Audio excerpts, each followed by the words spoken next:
You're listening to Morning Lifestyle with Dave, and today we're looking at the finance area. And joining me to discuss some financial suggestions is the founder of Debt Angel Solutions, and Kitty Thomas. Kitty, welcome along.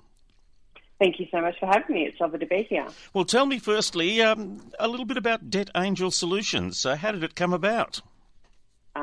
So Debt Angel Solutions was born from my own personal experience when I actually managed to get myself into a whole huge amount of debt in my early 20s. I had what I affectionately refer to as an entrepreneurial seizure and decided to turn a working walk into a venue and put on some great parties. It was amazing, but one of the promoters wasn't able to cover his event and we needed to pull the event, and it was expensive. I lost $75,000 that day. My business partner went, "I can't do this anymore," handed me a folder with $65,000 worth of debt and went, "I'm out." And I was like, okay, what do I do? And I had solutions, no way forward. So I stuck my head in the sand and pretended it wasn't happening because I didn't have a solution. And that's where it stayed for 5 years.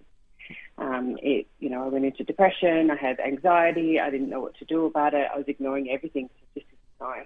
And finally, I decided that, if nothing changed, nothing was going to change, and I needed to actually take back control of my life. I wasn't going to waste any more time.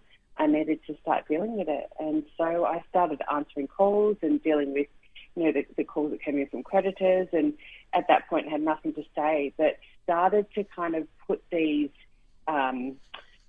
small arrangements in place and managed to freeze interest and hold payments and stop the debt from rising and give myself breathing space, because when the phone stops ringing relentlessly, you can actually think and you can start to come up with solutions. And so I started to get some money together and managed to settle the debt that I had for about 25% of all that was owing.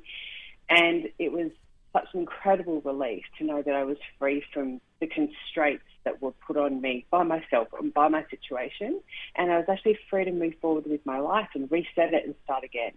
And it actually wasn't until probably about 10 years later that I actually started it as a business to help other people do the same thing, because what I realized was that what I had found out and what I had managed to work out about the system and legislation and what the banks weren't telling you still wasn't being shared openly with people, and people didn't know what their rights were. Many people thought, like I did when I was going through it, that I had to go into bankruptcy in order for me to, clear the debt and start again. And it wasn't something that I wanted to do, because for me, I was like, well, I've got myself into this situation. I'm going to get myself out. So, it took, I ruptured a disc in my neck. I'm a sole parent of two teenagers. They're now teenagers. I was a sole parent, and I ruptured a disc in my neck, and I thought, that's caused by stress. I need to do something about it. I know what that was caused by. It was caused by ignoring the situation for years and years and years, and I know that other people are the same. And I finally went, okay, I'm going to do this. I think my biggest fear was, how do you help somebody hold the burden of debt away when it's such a heavy burden?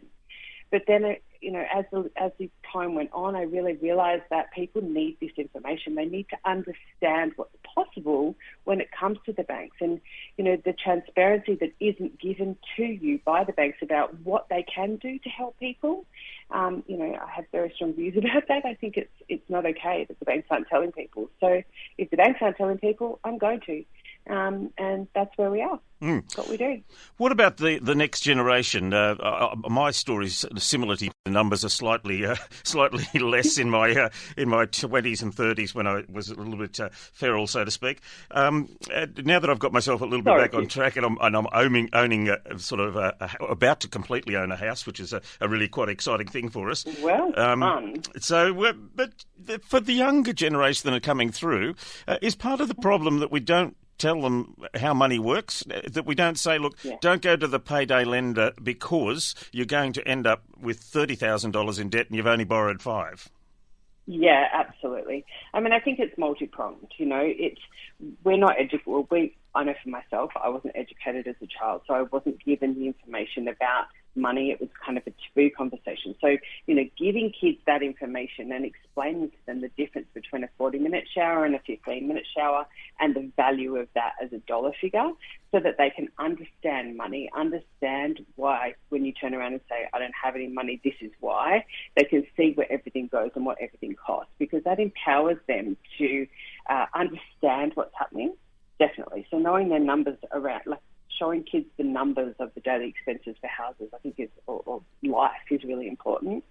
The other one, as you say, is to teach kids about debt, or about money to the point where, okay, you can do a buy now, pay later. Absolutely you can, but you're going to be paying for that into the future. So that instant gratification, I want that now, you're going to be paying for the next 4 sets of pays. And if you then decide to get multiple things or multiple buy now, pay laters, it's almost like you're living your life in the past based on what you already spent in the future, and it's a trap that you can't break out of. And I say to a lot of people, your numbers across all aspects is really important. If you're going to get a credit card, know what that interest rate is, know what it's going to cost you, know what the fees and charges are, and understand what it is and how you're going to actually be able to break out of that so that you can make an informed choice about where you're going and what that looks like for yourself into the future, because I think that's a big part of it. Kids, they're not informed. Therefore, they live in an instant gratification world. Everything is buy now, buy now, buy now. And, they see people around them getting what they want when they want it, because it's almost like our society expects it now. So if we arm our children by giving them the knowledge, the information, the understanding and the alternative solutions to actually getting what they want. So what I say to kids, or my kids in particular, but what I say to people is, hey, if you want to go and buy a car, you could buy a $40,000 car, and it's going to cost you X amount for however long it's going to take you to pay it off. You're going to lose value as soon as you get it if it's a brand new car, so you're going to lose money on that investment. Versus if you put that same amount, let's call it $600 aside every single month for a period of time, and you buy yourself a car, you're not living, into the future. You're basically basing it on this money that you've got right now, and then you can upgrade the car because you keep putting that $600 aside, and then you get another lump sum, and you can keep increasing, and the value of a second-hand car holds value a lot more than a brand new car decreasing in value. And it's the same with anything. It's if you're going into a store and you want what you want, I teach people, our clients all the time, just stop for a moment, stop and go, do I need it? Walk away from it, whether it's online or physically in the store, walk away for 48 hours. If that, whatever it is, I need this, I keep thinking about this, then potentially it is something that you need.